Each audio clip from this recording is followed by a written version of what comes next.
Hello guys, welcome to our channel. Today I am going to show you how to delete all Snapchat message. Okay, so let's get started.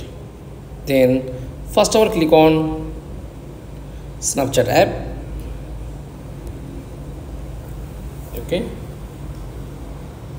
click on chats option, then all person. Okay, tap on profile, click on settings, scroll down,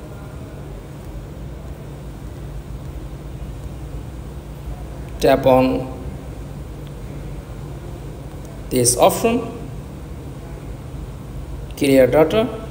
Okay, after that tap on clear conversation, just click, then someone person, tap on cross icon.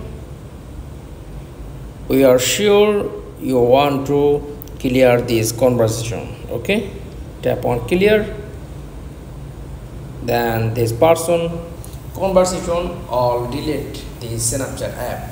That's all. Thanks for watching. Please like, comments and subscribe.